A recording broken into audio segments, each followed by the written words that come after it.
Welcome to week 7 of Math 101. This is Dr. Curry, and we will look at chapter 13, just section 2, the computations associated with IRS Form 1040. These are values that change every year based on the legislature. So the book uses tax year 2016. I did put a link in these PowerPoint slides that I will post for tax year 2019 if you're doing your taxes now. We have an extension this year. Instead of April 15th, it is July 15th. So if you put that in the back of your head in the end of March with all of the COVID quarantine going on, now is the time to think about it again, and chapter 13 is here right in time for you. I know many people do this electronically now, but it's good to get a feel for what our tax system structure is. It is a tiered tax system, so learning to do a few of these by hand should help you understand that, even if you don't use it that way when you're actually filing. It's good to do a few of these and get an understanding for what's regulated, what changes, and how it's structured. So the textbook focuses on Form 1040A, a simpler form, but you can also go online and pull up Form 1040, the full form. The tables here that you're asked to use are primarily the percentage method, which is a method that can be programmed into computer software easily. So it's the method typically used by software programs that do the computations. So without further delay, I will hide myself and pull up the PowerPoint slides that go with this section for you. They are available in our Google Share folder, but I will also put a link right with the video for you.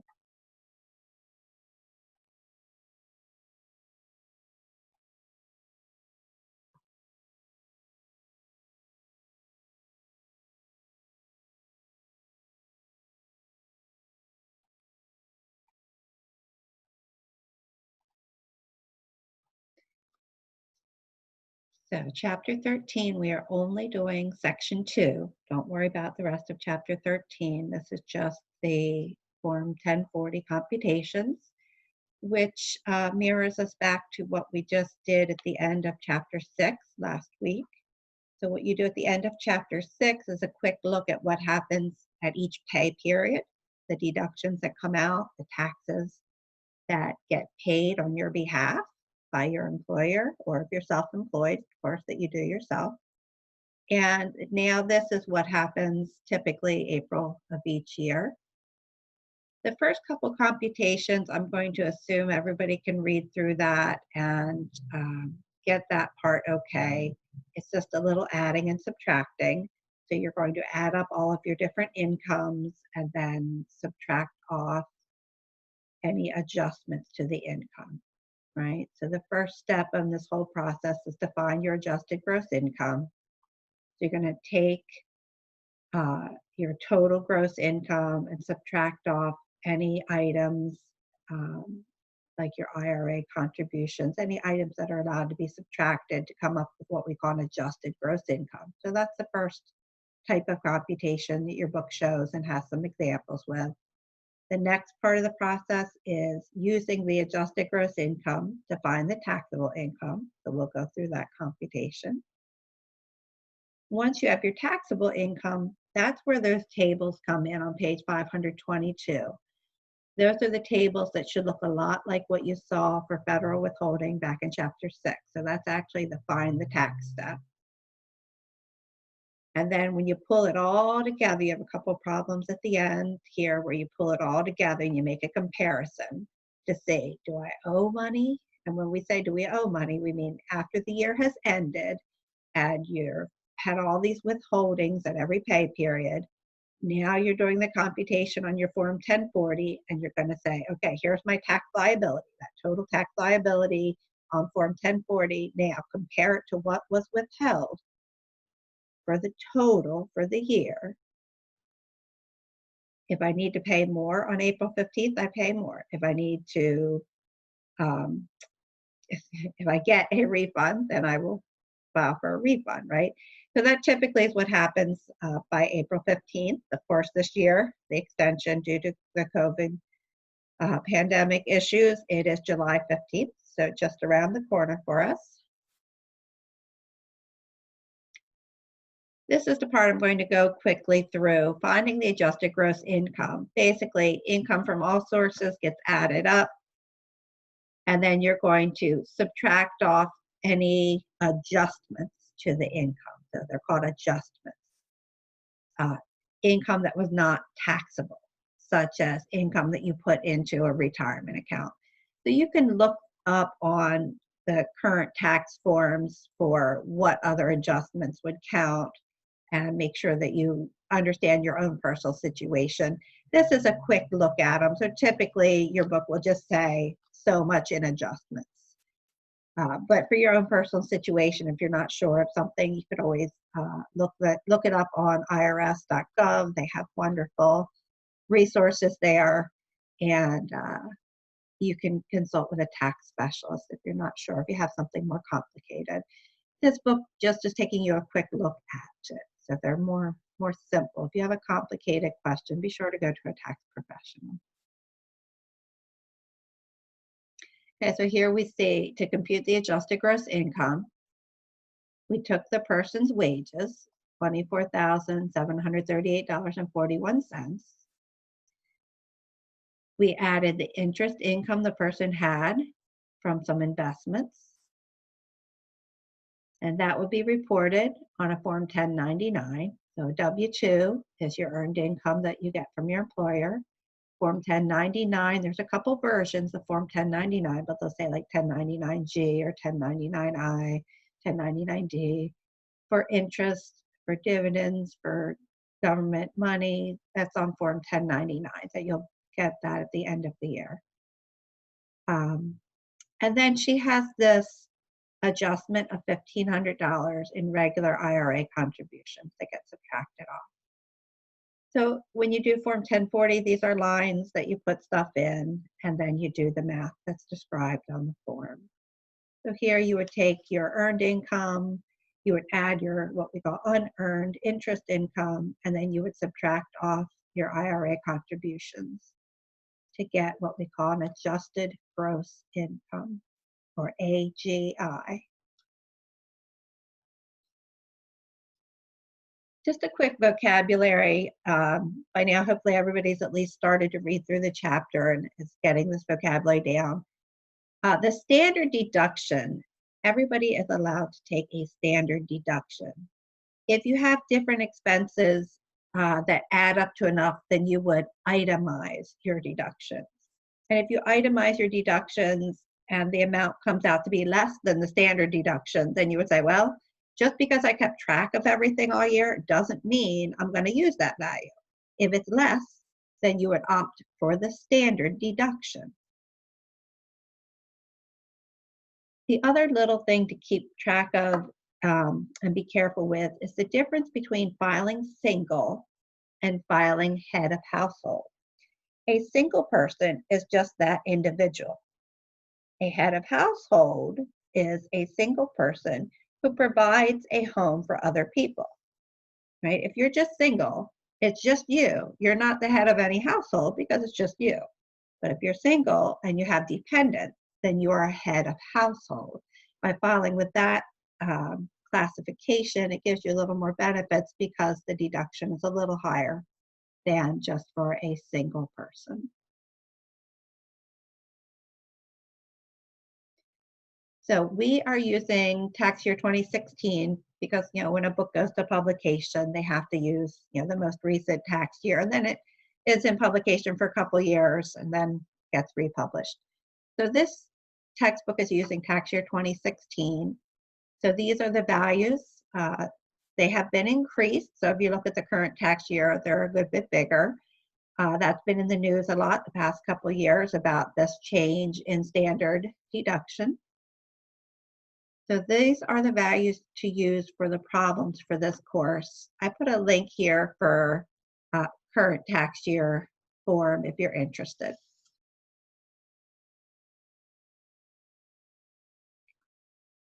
Personal exemptions and dependents. So there's different uh, items that get subtracted off before you compute your tax. Personal exemptions, you get to count yourself. If you're filing jointly, then it would be yourself and your spouse. If you have children, then you would count one for each child or other dependent. So what is a dependent? Typically, you think yourself, your spouse, your children, but there could be other relatives.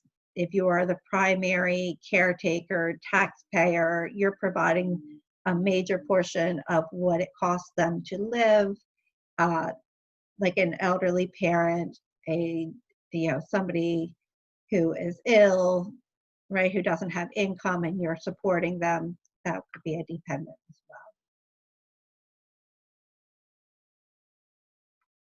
So once you count up those number of exemptions, right, it's $4,050 per exemption. And again, these are the values from 2016.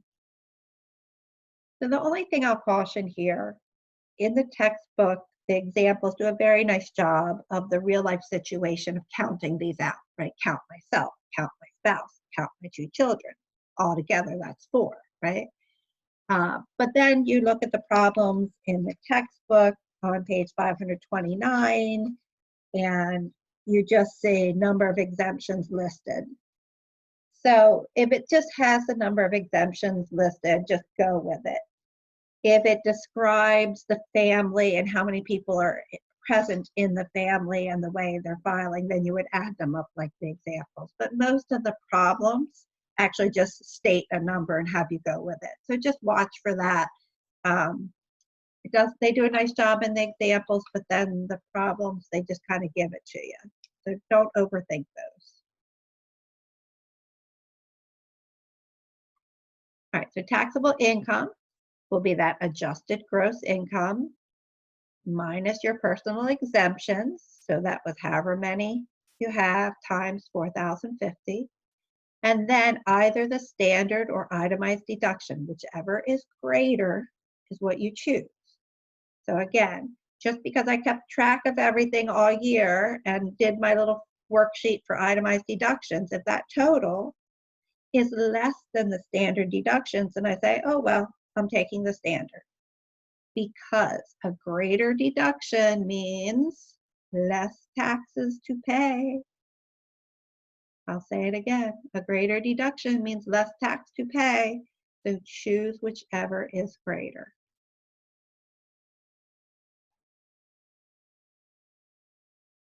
So your textbook, and you can find these things published too. Your textbook takes a few minutes. You can look on page 521 to do this amount in taxes divided by taxable income. So part over base, it's just a percent that they're coming up with. So although our tax system is tiered and the first income is taxed at a lower rate than subsequent income, you can also do this computation to get an overall look at your tax rate. If you file with any of the electronic tax systems like TurboTax, for example, it's going to tell you in the summary your overall percentage. And you can also do your overall percentage like shown on page 521. You can also look these up then and compare your overall percentage to other people in other countries and see how we compare to other countries. If you're interested in looking any of that up, all of that's available online anymore. Okay, so that takes us to example 2. And example 2 runs you through a few situations where you are coming up with the taxable income. So you're not going all the way to finding tax yet, but just, hey, how can I find taxable income? So here we have Herbert, who is married and filing jointly with 5 daughters. So this is a situation where we add it up. We count Herbert, Herbert's spouse, and 5 daughters for a total of 7 of these exemptions. And each exemption is $4,050. So 7 times $4,050. So think basic living costs are being subtracted out. Right? That type of idea is how that structure came to this system. Okay, so taxable income. Take that gross income, $48,300. In this case, we're just subtracting the standard deduction because we were not given any information about itemized deductions and those 7 exemptions. So that brings the taxable income down to $7,350. If we go all the way to finding the tax, we need to look at the married filing jointly table on page 522.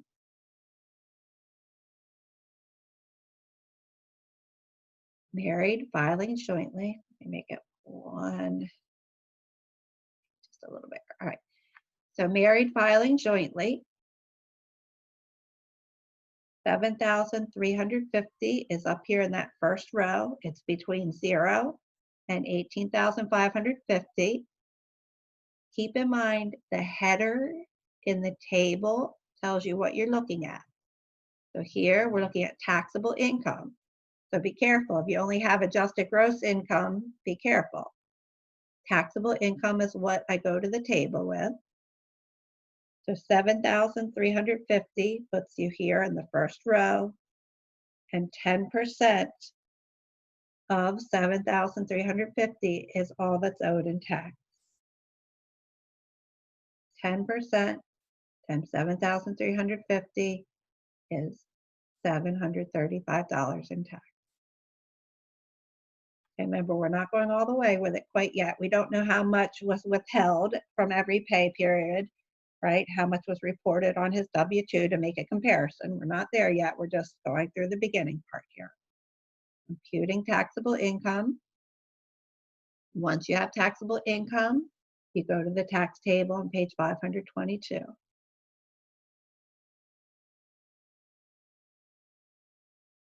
All right, so Anita is single with no dependents. There's no dependents, so Anita is filing single, not head of household, right? If there's no dependents, you can't take head of household. Adjusted gross income, $28,400. We take that adjusted gross income, we subtract the standard deduction for a single of $6,300, and those are listed on page 521. And because it's just Oneida, it's just 1 times the 4,050 for the exemptions, the personal exemption. Now that we have taxable income, we do that subtraction, we get taxable income, we go to page 522.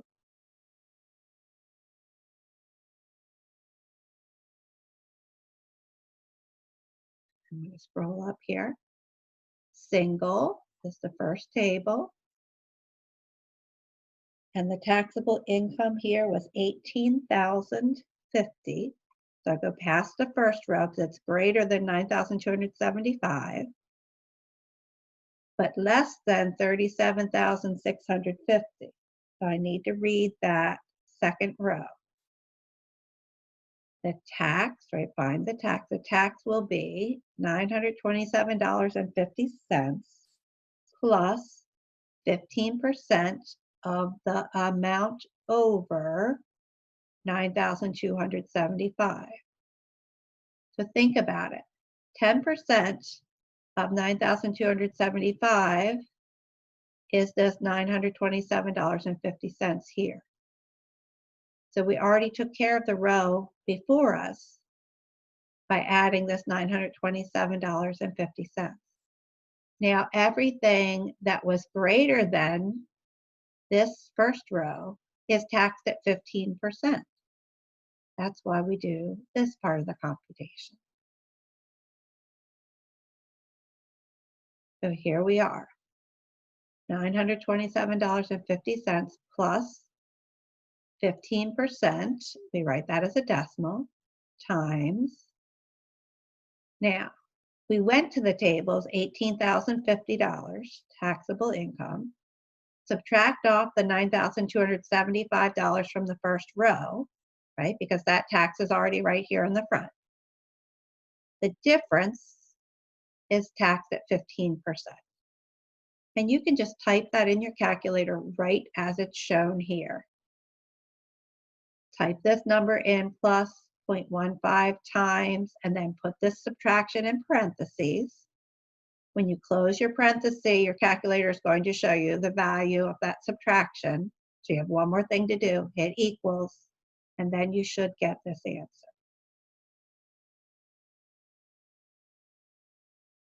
All right, so part C and part D in example 2 are done the same way. You're going to look at the head of household table for part C, and you're going to look at the married filing separately for part D.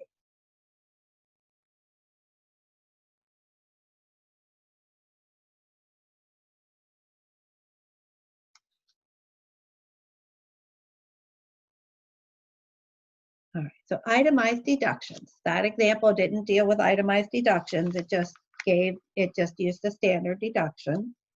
But what if we're told a bunch of deductions, or if we're told a deductions total? We need to compare to the standard deduction and then decide which is greater. We will use whichever is greater. Again, a greater deduction means less tax. Types of deductions are listed here, and this is something that can change based on legislation. So I would encourage you, when you're doing your taxes, if you're using a computer program, it'll click you through and ask you questions, or you can consult with a tax specialist about your expenses and which ones are deductible as itemized deductions. Keep in mind with gifts to charity, if they're above a certain amount, which again can change based on legislation, you want to be sure you have proof that you paid that to them and that you have a receipt from them. Most charities and places of worship, religious institutions will provide that to you for even small donations.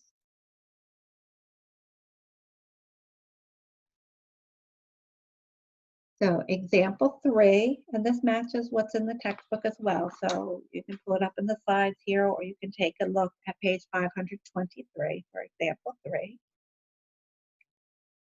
So Christina is single and has one child.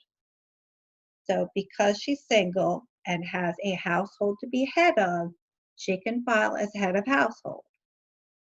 The advantage to that is the the deduction that you're allowed is greater. So Christina Kelly is single with one child, adjusted gross income $58,700, and here's what she paid in real estate taxes, in home mortgage interest, and donation. So all of those would be qualified itemized deductions. We need to add these up and compare to the standard deduction.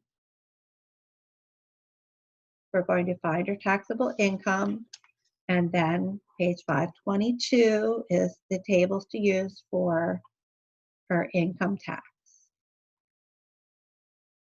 All right, so first things first, those 3 values we were told for itemized deductions, they come to a total of $11,720.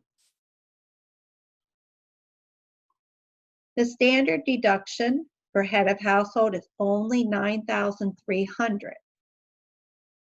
So she's better off itemizing her deductions. Okay, so that will be a form that's included then when filing for itemizing your deductions. So we take her income of $58,700, we subtract her itemized deductions and 2, right, herself and one child, and 2 personal exemptions.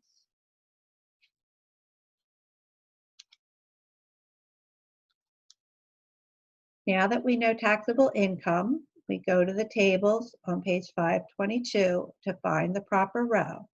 And remember, this wording here will come right from the table and it describes what to do.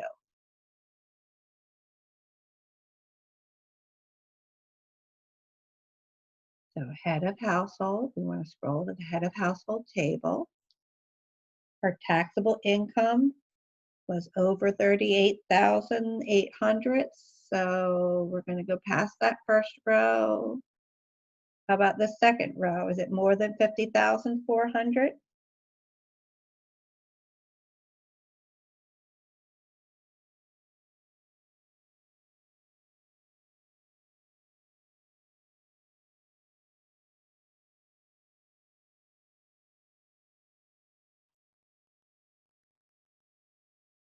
So we're going to use this second row. I think I'm seeing something different than what I see in my book. Hold on one second.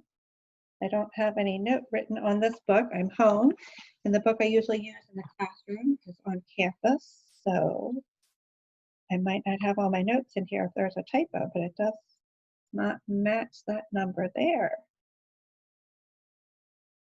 All right, well, I will take a look at that and post a note for you.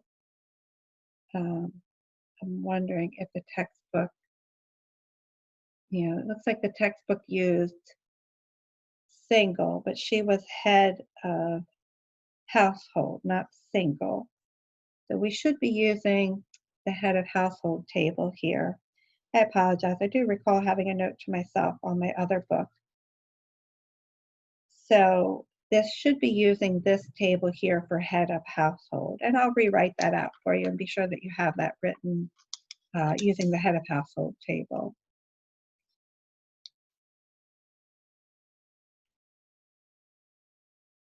All right, so putting it all together,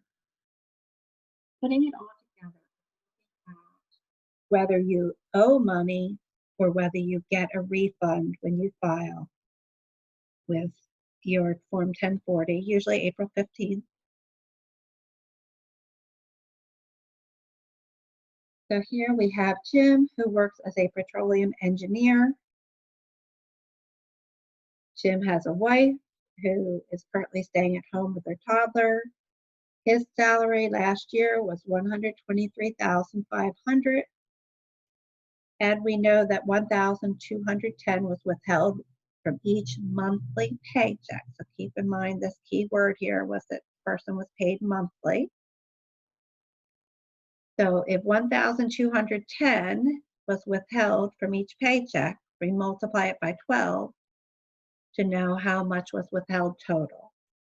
So this is what's reported on the Form W-2 that you received from your employer.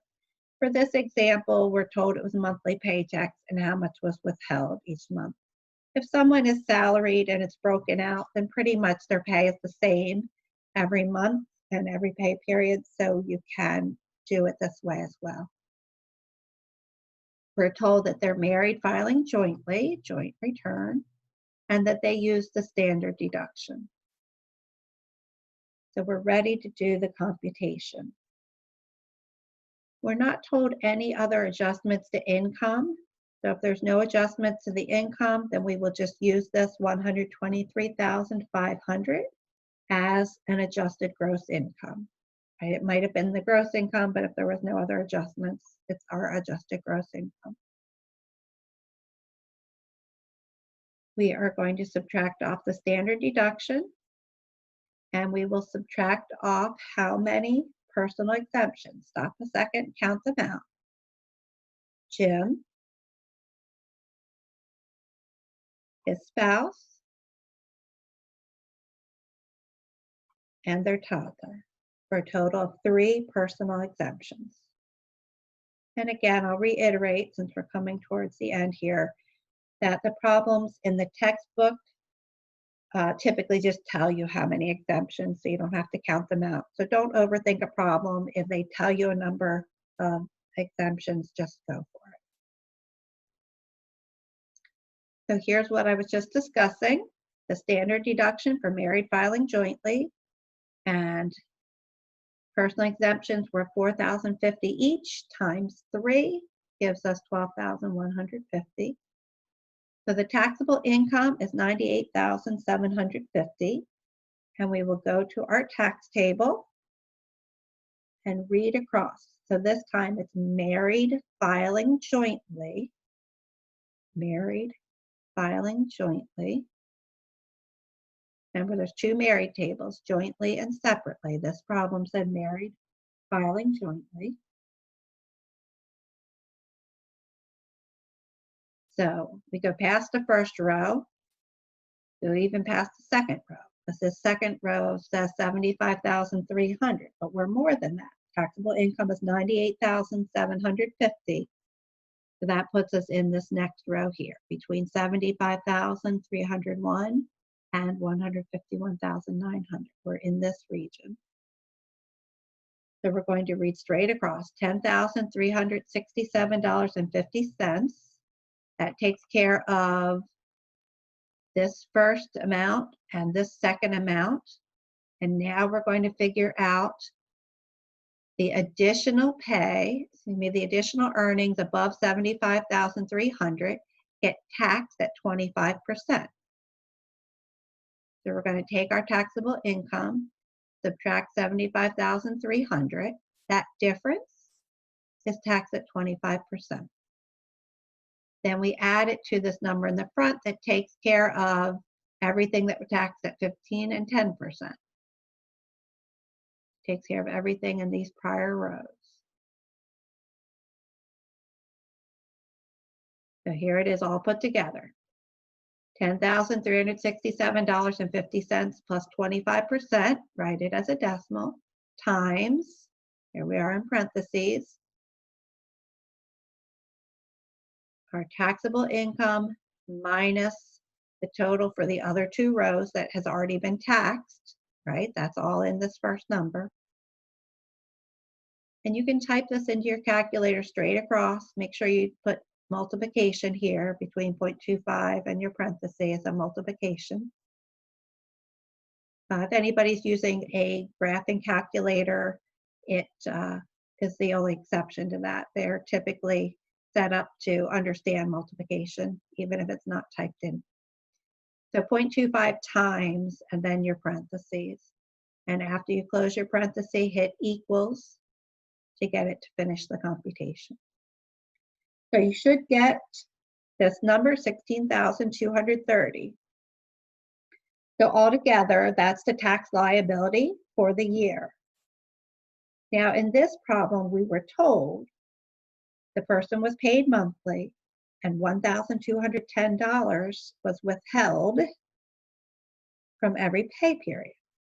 So the employer sends that to the IRS every month when they pay the tax, when they pay payroll, they pay that portion to the government for you. It's a tax-as-you-go system. So 1,210 times 12, because there's 12 monthly pay periods. Altogether, 14,520 has already been sent to the IRS from being paid every month. But we computed 16,230. So Jim and his wife owe the difference, $1,710 to the IRS when they file on April 15th. So keep in mind, if the amount withheld had been greater, then you would subtract and get a refund. So always stop at this step and think critically about which number is which. Label them in your notebook carefully so you know which number is which. That will tell you whether you get money back or whether you owe money. If you don't have them labeled properly, you might get that mixed up. And we don't want to pay when we should be getting money back, right? So be careful with that. So that's putting it all together. These rules change, it's all legislated, so I want to be sure to emphasize that. If you are using an electronic program, be sure that it's fully updated. Sometimes updates come out even after the base program has been sold to you. So you might buy the program, in December, getting ready for tax season, or in January, and then they might have an update for it in early February because they found some glitches or something was reported to not be working right. So be sure if you're using a program like that you're on top of any updates that need to go into it. If you're pulling the items down from the IRS website, just look for any announcements. They always update and post announcements if there's any updates or changes. All right, so that is the main focus for this section and this chapter. I also exported from the MyLab system an example for you, so you have another example gone all the way with it. So Chang, the last name, married, filing separately. Be careful whether they're jointly or separately. 2 exemptions, adjusted gross income is given, and a total deductions are given. Now, because I exported this from MyLab, these links are not clickable links. But if you scroll to the bottom, the tax tables are all there at the bottom, right? So all the information that you need and the tax tables come right with the example. So for this one, the standard deduction for married filing separate is the same as the standard deduction then for single. So the taxpayer wants to deduct whichever is larger. Here, the itemized deductions for this individual were over $8,000. So we want to select this total itemized deduction instead of the standard deduction. So we will take the adjusted gross income, subtract the itemized deduction, and subtract 2 times 4,050, because each personal exemption is 4,050 based on tax year 2016.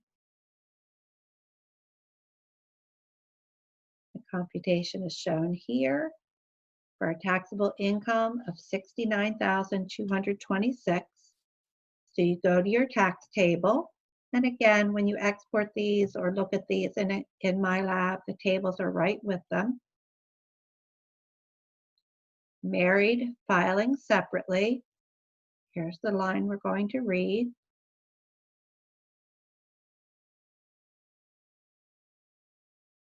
And here it is right here. Remember, 25%, we write it as 0.25. In our calculator, we have to remember to do times between the 0.25 and the parenthesis. At this point, you can type it right in your calculator. Go straight across, and don't forget to hit equals after you close that parenthesis.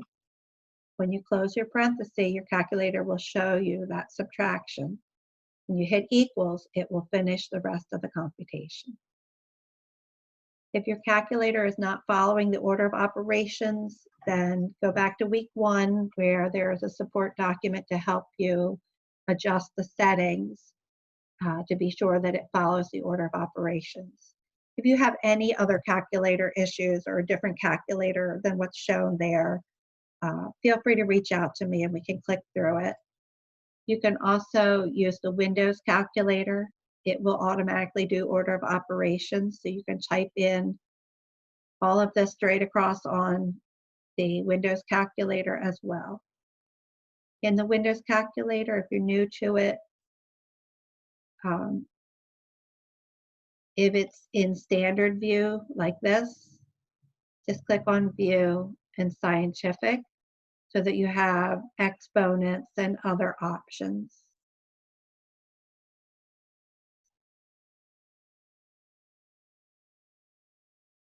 Okay, so tax amount, in this case, you can do it all in one step up here, or if you do it separately to say, hey, okay, the additional income that's taxed at the 25% was $31,576.